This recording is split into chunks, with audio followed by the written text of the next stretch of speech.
Today is January 17th, 2022, and we are marking the remembrance of Dr. Martin Luther King Jr. He was born January 15th, 1929, which means as of 2 days ago, he would have been 93 years old. Today's MLK Day, so I know all around the country people are celebrating the way they celebrate it. I know schools around the country are marking this as the precursor of Black History Month. So there's a lot of content on social media about Dr. King. What I want to do today on this episode of the Sneaker Principle podcast is share with you one of my favorite speeches that he did during his time alive. And this speech is titled, "What is Your Life's Blueprint?" which was a talk that he gave to a middle school in the 60s. And so the format I want to use today is going to be kind of a reaction video, even though I've heard the speech before. Some of you might have never heard the speech before. So I will be taking time to pause and give you my commentary and make connections for you with what he's saying back then with the truth of how it reflects today. So with that being said, let's go ahead and start the show. When they see me, they know that every day when I'm breathing, it's for us to go farther. You know, every time I speak, I want the truth to come out. You know what I'm saying? Every time I speak, I want to shiver. You know, I don't want them to be like, they know what I'm going to say because it's polite. They know what I'm going to say. And even if I get in trouble, you know what I'm saying? That what we're supposed to do? I'm not saying I'm going to rule the world or I'm going to change the world, but I guarantee that I will spark the brain that will change the world. And that's our job, is to spark somebody else watching us. We might not be the ones, but let's not be selfish, and because we're not going to change the world, let's not talk about how we should change it. I don't know how to change it, but I know if I keep talking about how dirty it is out here, somebody going to clean it up.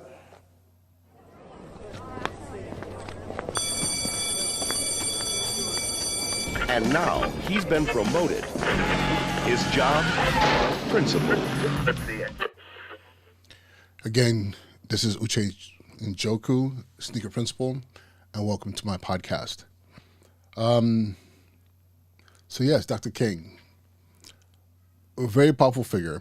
You know, I think I remember it must have been the second grade was the first time I had ever heard of him, and I think we were doing a project in school. I was pretty new to the country here in America at the time, so I wasn't familiar with Dr. King in the same way a lot of black children here in America are.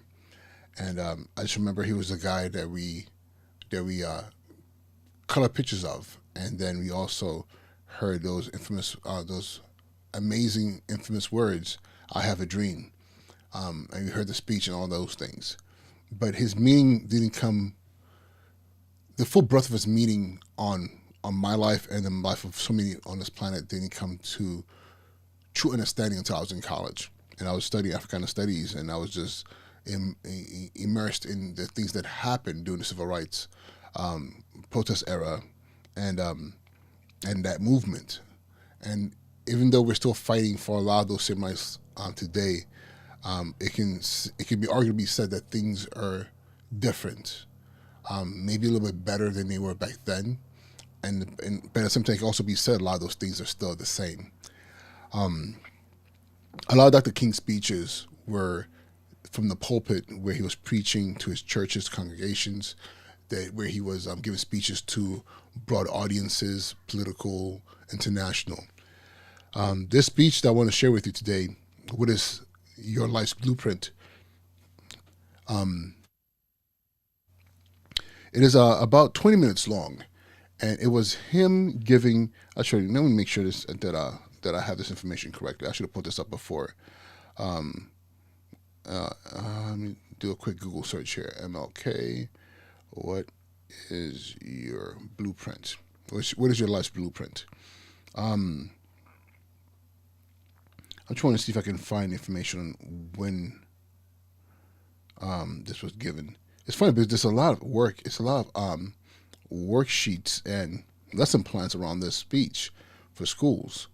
But the funny thing, I never actually looked it up to see when this was actually done. And I don't see it here. But I know it was a speech to a middle school. And Let me try one more thing here. Here we go. So, okay, I have it here. So the speech is, this speech was given 6 months before he was assassinated. He spoke to a group of students at Barrett Junior High School in Philadelphia, and this was October 26, 1967. So, again, he's speaking to middle schoolers, to speaking to a school community, and why is that important to me as a school principal? And it's intriguing to see what one of our greatest civil rights leaders would want to say to some middle school students, and also to see how much of that is relevant to this day. So, again, as I play this video, I will go ahead and also share with you some insights. So I'll be pausing here. I'll try to minimize the pauses, but whenever something is said that is of great importance to me, I will give you some insights and some reflections on what was said. So with that being said, those of you who are listening on the podcast, you're not missing anything. This is purely audio. Those of you who are watching the video, you get to see a split screen of me and watching with you this video of Dr. King's speech, again titled "What is Your Life's Blueprint?" Him speaking to Barrett Junior High School in Philadelphia, October 26, 1967.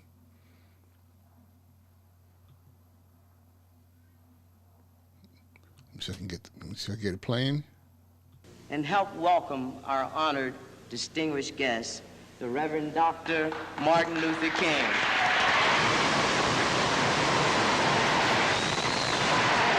I always thought it was interesting how a lot of these videos are in black and white, even though back then there was color. You have to understand a lot of this equipment was very expensive. So if you have black and white equipment, it was much easier to use that to record content.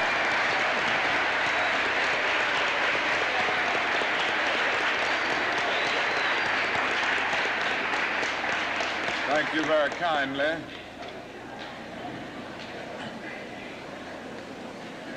Principal Fornese, Mr. Williams, members of the faculty and members of the student body of Barrett Junior High School, ladies and gentlemen. I need not pause to say how very delighted I am to be here today and to have the opportunity of taking a brief break in a pretty busy schedule in the city of Philadelphia to share with you the students of Barrett Junior High School.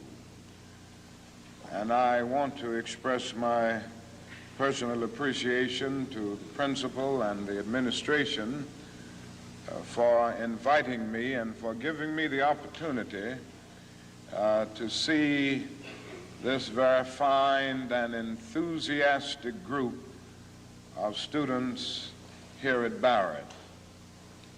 I guess I ought to start out with a commercial, and that is tonight we're going to have a great night in the city of Philadelphia at the Spectrum. Now, I know you've heard of that new impressive structure called the Spectrum. And I know you've heard of Harry Belafonte and Aretha Franklin and Nipsey Russell and Sidney Poitier and all. I have to say real quick, first thing is two things. I can never claim to be an amazing speaker. That is not my gifting. I like to talk, but I stutter. I can't even say recovering stutterer. It's something that just doesn't ever go away. So you will catch my speech patterns that I tend to stutter, and it's just my reality. It's not an anxiety thing. It's just I am a stutterer. So when I listen to Dr. King speak and people like Barack Obama, that cadence, that slow flow of their speaking, always mesmerizes me because I wish I can do the same thing. So I just want to say that real quick. The other thing too is this. The thing I appreciate about Dr. King, people forget that this was not a older man. I believe he was assassinated at 39. So this video is, he's about 38, 39, 6 months before he was assassinated. So we're talking about a young man. I'm 45 right now. No, I believe I became a principal at 39. My first principal assignment was at 39, and so I knew where I was at 39. And to think that this young man, but that's what he was, a young man, took on the mantle of fighting for equal rights under the law for people of color, and not only that, for all people, and to be that young and that eloquent and that powerful, it's amazing to me. I'm dumbfounded. So and not only that, he was a man of the times. Look at all the people he's mentioning: Nipsey Russell and Harry Belafonte, and he's talking about a concert that was, I think, popping off that night. And just to think about the fact that yes, he was a man of a man of clergy. He was a minister. He was a pastor, but also he understood how important that connection to the secular space was as well. If we were going to have a true movement, you couldn't just make it completely just religious. You have to get all people in there as well and find that common ground for them. So I thought that was very, very powerful of the way he moved, as a leader. All of these other great and outstanding artists, well, they're going to be here tonight at the Spectrum. And I hope that each of you will go home and tell your parents to be there tonight for this great Freedom Festival. And I hope you will come also, for it will be a great experience. And by coming, you will be supporting the work of the civil rights movement. Now that I've gotten the commercial out of the way, I'll move on and say some things that I want to say very briefly. And I'm being very honest, I'm going to be brief because I have other engagements. I don't have a tradition of being brief all the time. I'm a Baptist preacher, and we can talk a long time. But I'm going to really be brief today. I want to ask you a question, and that is, what is in your life's blueprint? This is the most important and crucial period of your lives, for what you do now and what you decide now at this age may well determine which way your life shall go. And whenever a building is constructed, you usually have an architect who draws a blueprint. And that blueprint serves as the pattern, as the guide, as the model for those who are to build the building. And a building is not well erected without a good, sound, and solid blueprint. So one thing that I think is very powerful, that I'm thinking about is there is a snippet that I heard from Steve Harvey, where he talked about how schools don't teach purpose, and I think I've talked about this in previous content I've made. There isn't a very clear focus on purpose. And like Dr. King is here talking about, what is your life's blueprint? What is that thing that you are building your existence, your life, your movement, based upon? You don't build a house and just say, I'm going to build a house and not have a plan. And that's what a blueprint is. It tells you, okay, this is the kind of house we want to build. These are the number of rooms. This is how deep it needs to go. Are we going to have a solid foundation? Is the foundation going to be it's going to be deeper? It doesn't need to be deeper because you have a basement. All those little things you have to think about. How many mirrors? The structural soundness of the building. What kind of ground is it being built on? these are the things that we need to do for ourselves, and especially our children. You should either be reflecting with them, or at least starting to note things down for them, because often we just move into life, or we start building things without any real purpose. We just know we want something, but there's no clear plan on how to get it, or what needs to be done to have that come to fruition. So blueprint is very, very important, extremely important in being able to really, design one's future. Now, each of you is in the process of building the structure of your lives. And the question is whether you have a proper, a solid, and a sound blueprint. And I want to suggest some of the things that should be in your life's blueprint. Number one in your life's blueprint should be a deep belief in your own dignity, your own worth, and your own somebodyness. Don't allow anybody to make you feel that you are nobody. Always feel that you count. Always feel that you have worth. And always feel that your life has ultimate significance. Now that means that you should not be ashamed of your color. So,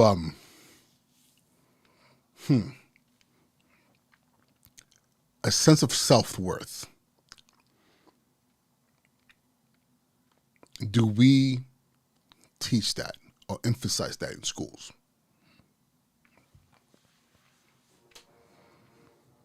Yes, there's a lot of work that's being done about social emotional learning and understanding what you're feeling and expressing yourself. But I cannot honestly say that the whole concept of a strong emphasis on self-worth is something that that is generally addressed in schools across the board. I think there's some schools where you have strong leaders who really believe in self-worth and really make an emphasis around that.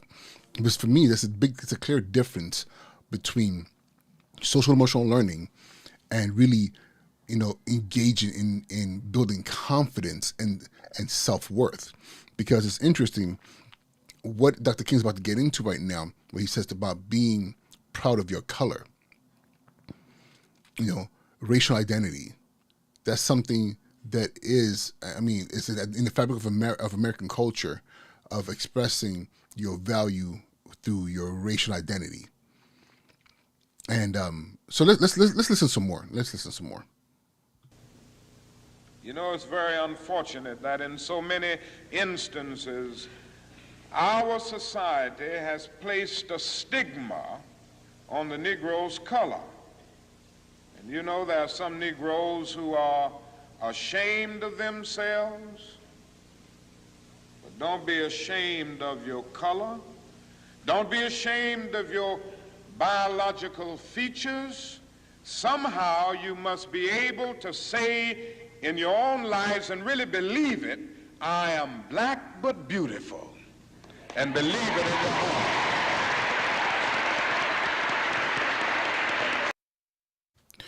That's so,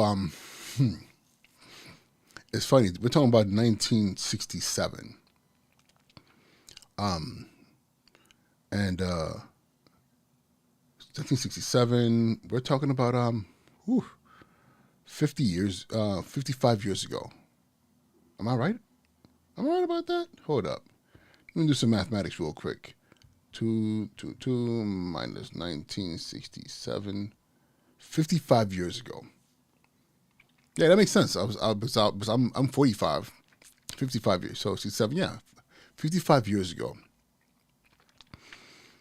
This whole notion of, loving oneself,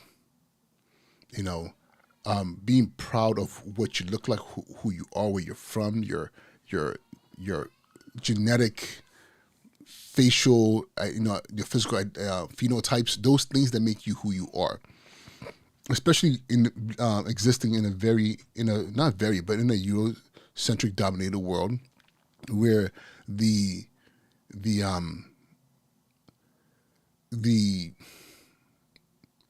defining factor of beauty, what dictates what beauty looks like in social media, in just society in general, tends to be things that are more aligned with European value systems or definition of beauty. Excuse me. I'm so sorry, but for that to still be 55 years later, something that we know for a fact is still an issue. He's talking about this in 1967, and here we are in 2022, and we know for a fact that this is still a major issue. Again, what are we doing in our schools to make sure that young people are able to find pride in who they are, regardless of their race, regardless of where they're from, be able to just within themselves say, I am beautiful. I am proud of what this body that I have, the skin color that I have, and not feel like that it's being weaponized against you.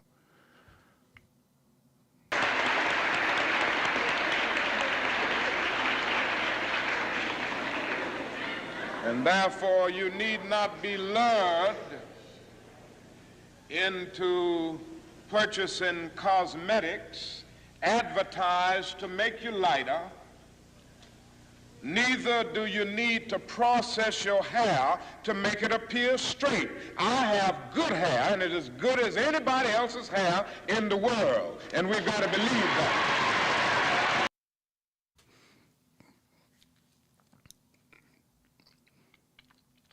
I don't want to get in trouble, but I'll be honest with you, I don't really care.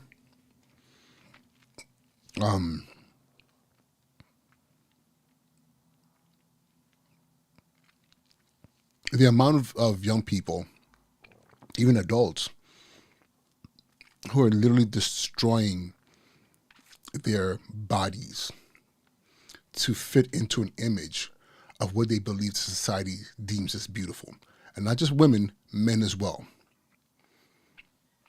I mean, I've seen people who are getting their scalps tattooed to mimic like that 3 o'clock shadow because they have a receding hairline. I see people who are men and women who will chemically bleach their skin to be fair complexioned, so because for some reason being darker skinned is deemed as being unattractive. I see people who are literally destroying the melanin, that one gift that they have that is a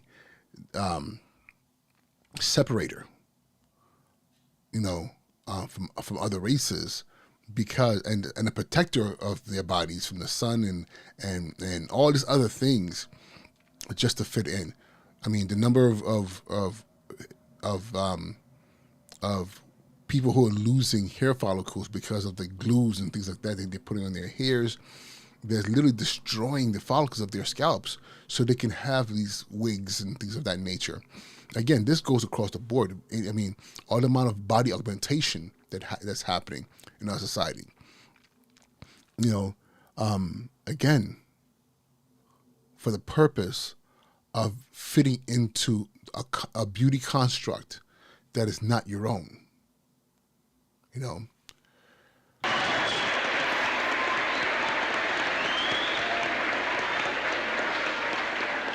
Now, in your life's blueprint, be sure that you have that a principle of somebodyness. Secondly, in your life's blueprint, you must have as a basic principle the determination to achieve excellence in your various fields of endeavor. You're going to be deciding as the days and the years unfold what you will do in life, what your life's work will be. once you discover what it will be, set out to do it and to do it well. And I say to you, my young friends, that doors are opening to each of you. Doors of opportunity are opening to each of you that were not open to your mothers and to your fathers. And the great challenge facing you is to be ready to enter these doors as they open.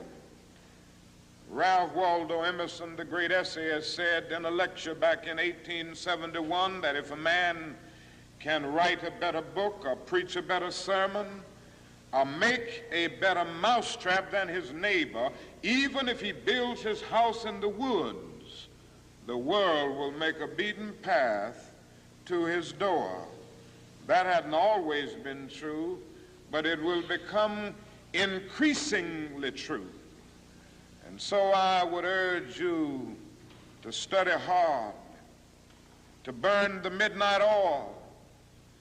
I would say to you, don't drop out of school, and I understand all of the sociological reasons why we often drop out of school.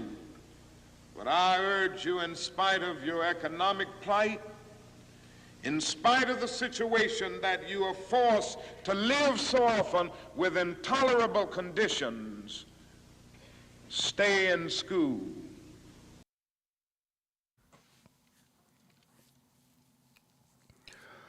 Oh, wow. So, I have been accused over the years, and not just me, a number of my colleagues who believe the same thing that I believe about the power of high expectancy.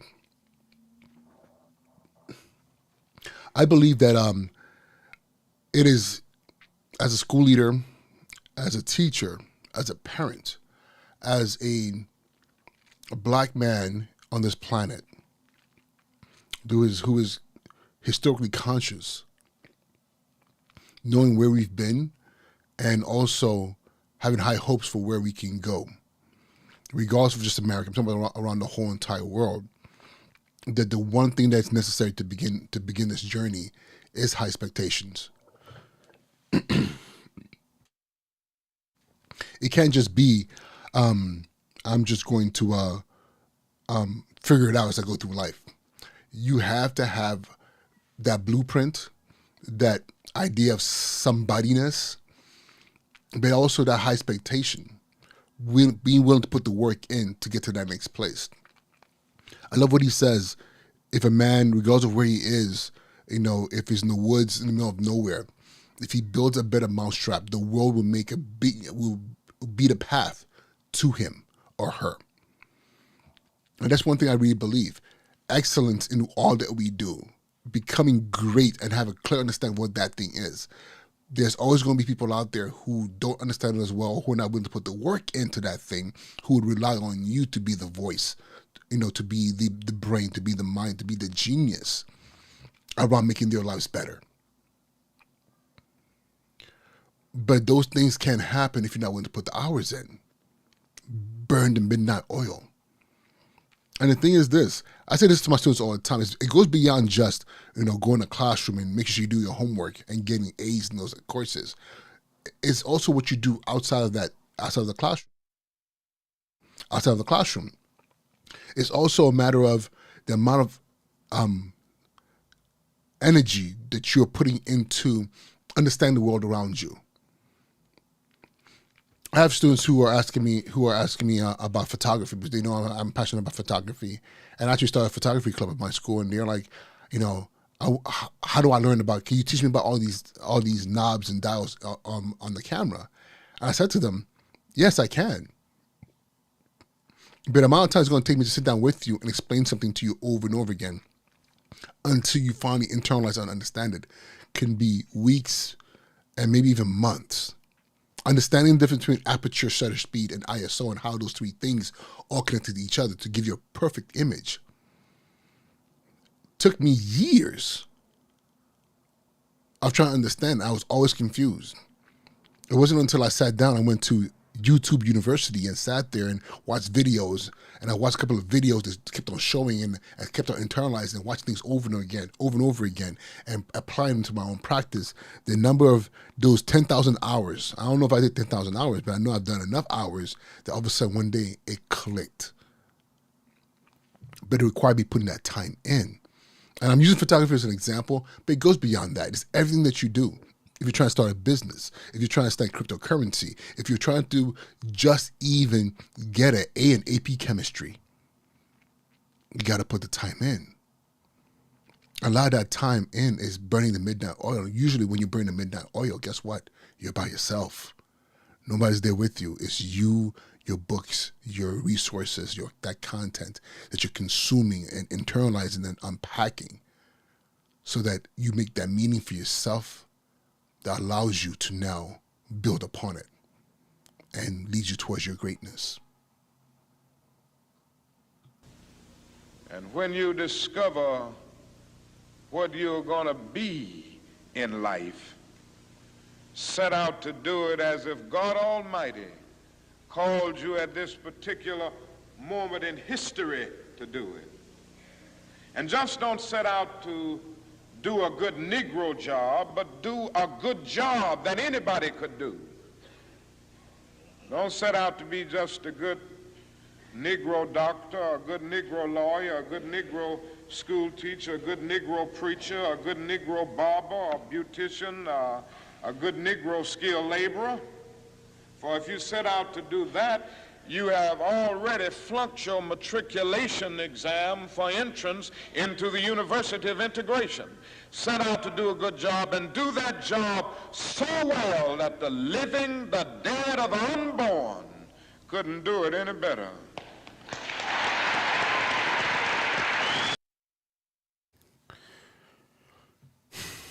So this is something that I know a lot of educators want to say, but we live in a climate where it's like, okay, you gotta be careful because if you be of race, you might be a racist for saying this if you're black or if you're white or whatever the case is. But I have a question. What is wrong with what he just said? But too often where I've seen classrooms where teachers unspokenly are pushing their students to be the best that they can be within the small pond that they live in. What do I mean by that? For example, when I look at student work, I'll go to a school, or sometimes even my school, I see a bulletin board, I see work on a bulletin board. I'm like, hey, what is this work right here? Okay, this is this subject. Okay, this is interesting. They're doing this task. Wow, this is interesting. Oh, the student work posted here, their drafts and their rubrics, with the final grade on the assignment. So I'm the kind of person I like to go and see, first of all, before I read this thing, what was the final grade? I look at the final grade. Oh, it's a 97. Wow. Okay, here's a rubric. This is how they got to 97. All right, let me go back to the beginning of the paper and start reading through it. I'm reading through it. I see grammatical errors. I see syntax errors. I see run-on sentences. I see sentences that literally have, have no real structure to them, so it actually makes no sense. And I'm asking myself, was this a 97? Because 97, you just lost by 3 points. And I look at, then I'll ask myself, what was the 3 points that didn't make this 100? They didn't put a title or they didn't properly position the title or the date on there. That's why they lost points. But outside of that, this rubric or this score is saying that this paper was perfect. Outside of missing the appropriate placement of the title and the date. But however, I'm reading this, and this is mediocre at best. I ask myself, why? But better yet, I asked the teacher, like, why is this paper a 97? And so I'm reading through it, I'm seeing all these mistakes, and I saw there was 2 drafts done, and even with the final draft, I'm looking through some of these mistakes were in the previous drafts and were never addressed. What's going on here? And I've been told this, but you have to understand where this student started from. What do you mean where the student started from? Like, if you've seen what kind of work the student was doing at the beginning of the year, just getting them to sit down and do the work was just an incredible challenge. But they turned something in. So I want to celebrate them and motivate them to do more work. I said to myself, so if I take my car to the mechanic, because I need some engine work done, and all of a sudden, I get the car back and I drive off the lot and it breaks down again. But they told me it was fixed. I go in there to ask the manager what happened, and the manager says, it was so-and-so who worked on your car, and clearly they didn't do the whole entire thing. But however, you have to give them credit though. If you had seen what they were like when they first got here, how does that satisfy the issue here? Because the reality is that I want the mechanic to be so well versed so that when they fix my car, I know that I'm safe in my car with my wife and my children, because they're properly trained and they know what to do. They know what T's to cross and what I's to dot. Same thing with students in the classroom. If you're not forcing them to go beyond themselves, rather than just being, that improving young black or brown child, and pushing them to be, better yet, that excellent student, that excellent mind beyond race, empowering that student to be competitive and be able to go face to face, head on with any other mind out there, outside of their neighborhood, outside of the school, beyond just their race, and really be able to compete with the human race. We don't teach purpose. We don't teach somebodyness. We don't teach, high expectancy, like super high expectancy. And again, we're not training our kids to go into the world, not just to survive, but to conquer.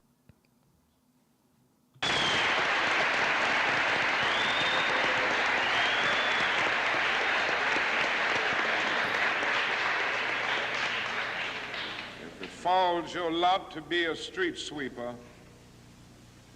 Sweep streets like Michelangelo painted pictures. Sweep streets like Beethoven composed music. Sweep streets like Leontine Price sings before the Metropolitan Opera. And sweep streets like Shakespeare wrote poetry. Sweep streets so well that all the host of heaven and earth will have to pause and say, here lived a great street sweeper who swept his job well. Again, that level of excellence.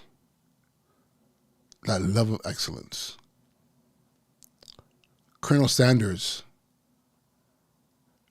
fried chicken so good for many years that it was in his 80s, I believe it was in the 80s, that all of a sudden KFC was birthed. But Kentucky Fried Chicken was already in him. He was already doing that excellence. That one day somebody said, the world has to taste this. Think about this. This older man, in the twilight of his years, in Kentucky, I believe, because I'm assuming it was Kentucky Fried Chicken, was making something that if you go to my home country right now, Nigeria, in Lagos, or in Port Harcourt, in Abuja, and all the major cities in Nigeria, you will find a KFC in the heart of Africa. That excellence took the chicken he was making in Kentucky across the world. I'm telling you, I've seen it. I've been in Asia and I've seen KFCs at the airport. I've been in the Middle East. I've seen KFCs in the airport. They're in Europe. Again, excellence. When you do something so well and so selflessly that the world will beat a path to your door.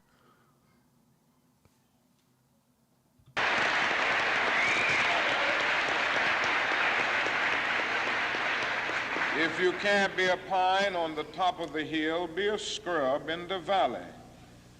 But be the best little scrub on the side of the rill. Be a bush if you can't be a tree. If you can't be a highway, just be a trail. If you can't be the sun, be a star. For it isn't by size that you win or you fail. Be the best of whatever you are.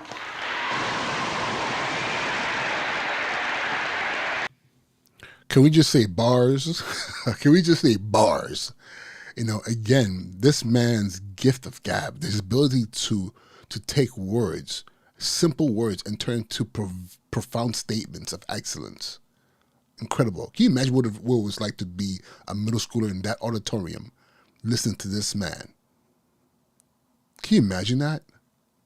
Man, I'm getting chills just thinking about it.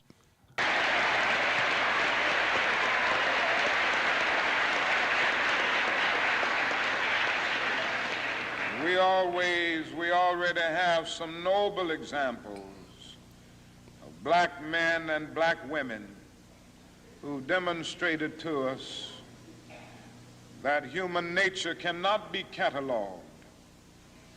They in their own lives have walked through long and desolate nights of oppression, and yet they've risen up and plunged against cloud-filled nights of affliction, new and blazing stars of inspiration. And so from an old slave cabin of Virginia's hills, Booker T. Washington rose up to be one of America's great leaders. He lit a torch in Alabama, and darkness fled in that setting. Yes, you should know this because it's in your own city. From a poverty-stricken area of Philadelphia, Pennsylvania, Marion Anderson rose up to be the world's greatest contralto, so that a Toscanini could say that a voice like this comes only once in a century. And Sibelius of Finland could say, my roof is too low for such a voice, from the red hills of Gordon County, Georgia. And the arms of a mother who could neither read nor write, Roland Hayes rose up to be one of the world's great singers and carried his melodious voice into the palaces and mansions of kings and queens. From crippling circumstances, there came a George Washington Carver to carve for himself an imperishable niche in the annals of science. There was a star in the diplomatic sky, and then came Ralph Bunce, the grandson of a slave preacher, and he reached up and grabbed it and allowed it to shine in his life with all of its scintillating beauty. There was a star in the athletic sky. And then came Jackie Robinson in his day and Willie Mays in his day with their powerful bats and their calm spirits. Then came Jesse Owens with his fleet and dashing feet. Then came Joe Louis and Muhammad Ali with their educated fists. All of them came to tell us that we can be somebody, and to justify the conviction of the poet, fleecy locks and black complexion cannot forfeit nature's claim. Skin may differ, but affection dwells in black and white the same. And if I were so tall as to reach the pole, or to grasp the ocean at a span, I must be measured by my soul. The mind is the standard of the man. And finally,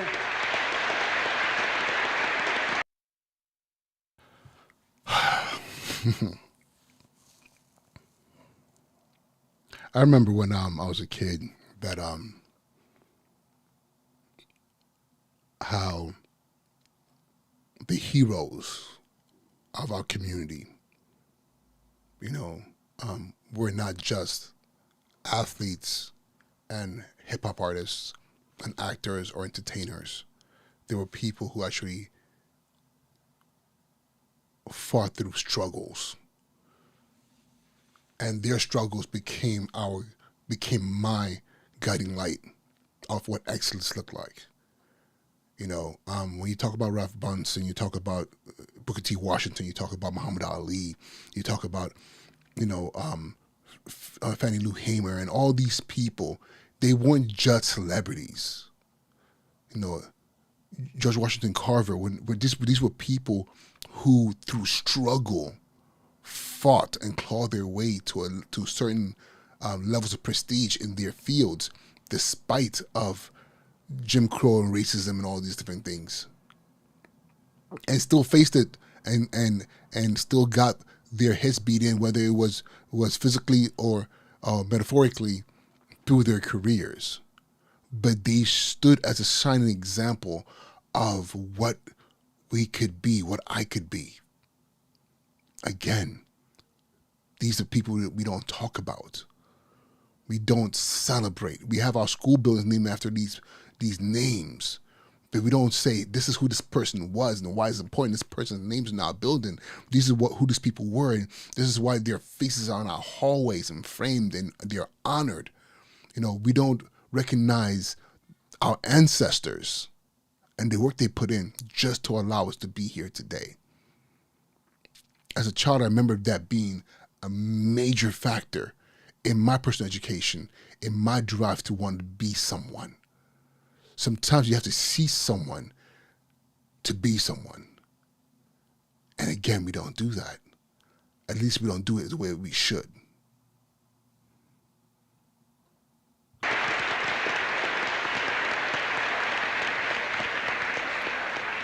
finally, in your life's blueprint must be a commitment to the eternal principles of beauty, love, and justice. Don't allow anybody to pull you so low as to make you hate them. Don't allow anybody to cause you to lose your self-respect to the point that you do not struggle for justice. However young you are, you have a responsibility to seek to make your nation a better nation in which to live. You have a responsibility to seek to make life better for everybody. And so you must be involved in the struggle for freedom and justice. Now, in this struggle for freedom and justice, there are many constructive things that we all can do and that we all must do. And we must not give ourselves to those things which will not solve our problems. You've heard the word nonviolent and you've heard the word violent. I happen to believe in nonviolence. We struggle with this method with young people and adults alike all over the South, and we have won some significant. So we struggle with this with adults, with children and adults alike, and the reality we still struggle with today. As a school leader, one of the greatest challenges that I face, and I know a lot of people would agree with me, is the fact that violence is the easy solution to conflict. Young people who they're quick to throw hands than have a conversation, to try to figure out what the problem is and try to figure out a solution on how to move forward. Young people who struggle with forgiveness and being able to say, you know what, you hurt me, but it's okay, I forgive you. With parents and adults who say, no, I teach my child, if somebody does X, Y, Z, they may do the same or even worse. Violence is the apparent cure for violence, but we all know it leads to nothing else but more violence and then consequences that we can't always return from. It's funny because Dr. King spoke about nonviolence from the positioning of fighting for equality and the civil rights movement, But at the same time, I argue and say it's the same problem we're having today. This violence that we're fighting against is violence that is based on this space within ourselves where we don't feel good enough, or we don't feel equal enough, we don't feel seen enough. And the only thing we can do is to make sure that our pain is felt by others. And I'm saying this generally speaking because this is the conversations I've had with many young people who often will tell me that they're not even sure what it is that they're mad about. They just don't like X, Y, Z. And again, I think it's very, very important we address this, because too many adults carry those feelings into adulthood, and when they get there, it's not a fight or an act of physical violence that turns into, let's get parents in here, have a conversation, maybe get some suspensions. It turns into physical violence that now requires, legal action, then incarceration. Then we continue to have broken communities and broken families because of this violence that, for whatever reason, is the main order of the day. Significant victories, and we've got to struggle with it all over the North, because the problems are as serious in the North as they are in the South. But I believe as we struggle with these problems, we've got to struggle with them with a method that can be militant, but at the same time does not destroy life or property. And so our slogan must not be burn, baby, burn. It must be build, baby, build. Organize, baby, organize.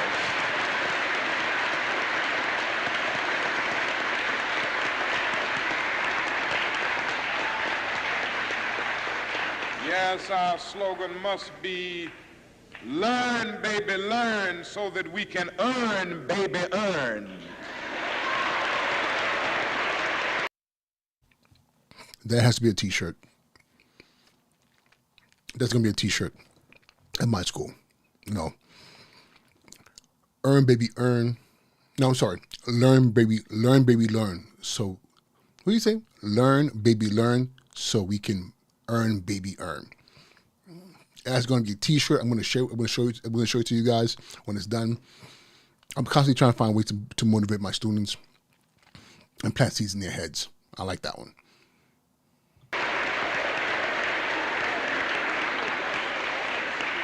And with a powerful commitment, I believe that we can transform dark yesterdays of injustice into bright tomorrows of justice and humanity. Let us keep going toward the goal of selfhood, toward the realization of the dream of brotherhood, and toward the realization of the dream of understanding goodwill. Let nobody stop us. I close by quoting once more the man that the young lady quoted, that magnificent black bard who has now passed on, Langston Hughes. One day he wrote a poem entitled Mother to Son. The mother didn't always have her grammar right, but she uttered words of great symbolic profundity. Well, son, I'll tell you, life for me ain't been no crystal stad. It's had tacks in it, boards torn up, places with no carpet on the floor, bare. But all the time, I's been a-climbing on and reaching landings and turning corners and sometimes going in the dark where there ain't been no light. So, boy, don't you stop now. Don't you sit down on the steps, 'cause you find this kind of hard. But I's still going, boy. I's still climbing. And life for me ain't been no crystal stair. Well, life for none of us has been a crystal stair, but we must keep moving. We must keep going. If you can't fly, run. If you can't run, walk. If you can't walk, crawl, but by all means, keep moving.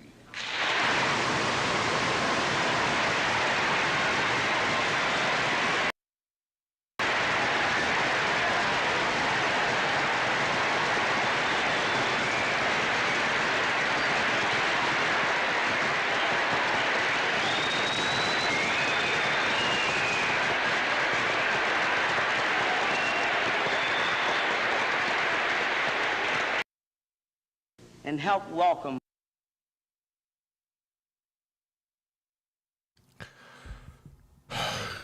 Life ain't been no crystal stairs. Again, the fact that Dr. King also quotes Langston Hughes, this was the man of his time. So imagine Dr. King being here today and doing that same speech. He probably would have quoted Nipsey Hussle. He probably would have quoted Jay-Z. He probably would have quoted, all the literary geniuses of our time. Ta-Nehisi Coates would have been quoted.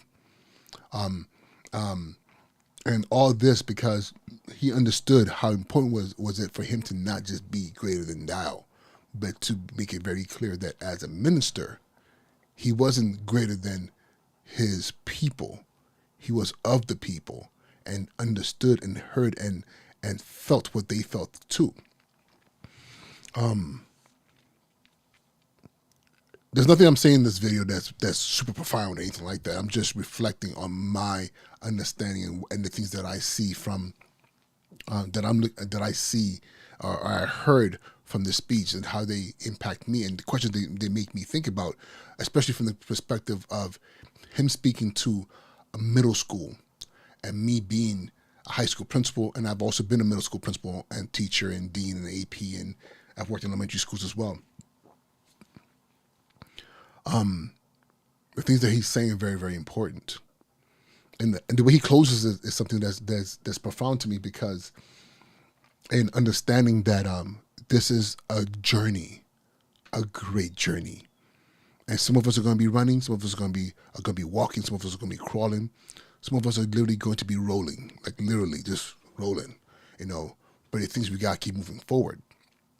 We have to keep telling our children and our students and our teachers and our communities how important it is to have these types of principles in our schools.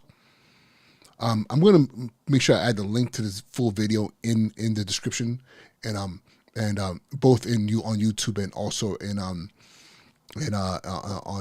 the podcast, so you can access it.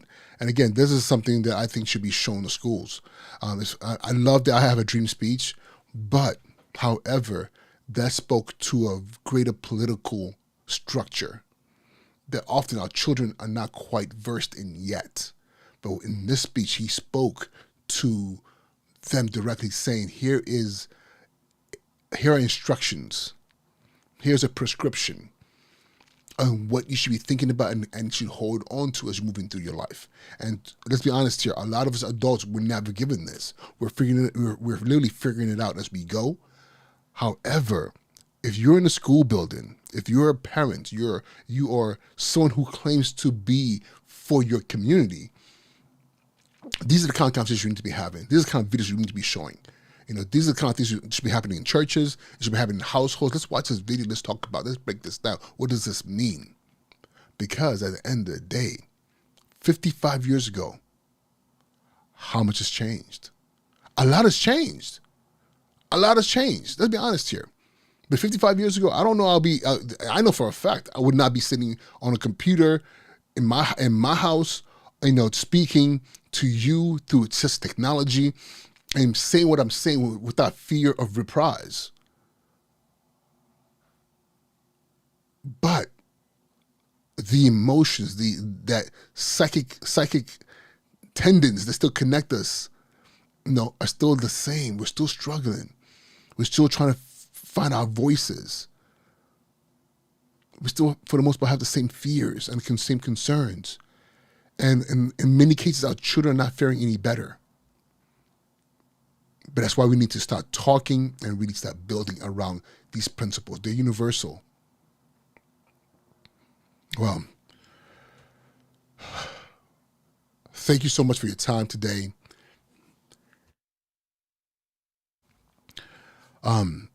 Happy Dr. Martin Luther King Day. And let's work hard to not let these just be a day off, but better yet, a day of reflecting and planning and implementing. Because again, in 110 years from now, I'm really praying we're not having the same conversation. Again, this is Uche Njoku, Sneaker Principal. Thank you so much for your time and joining me here on the Sneaker Principal podcast. And with that being said, be well.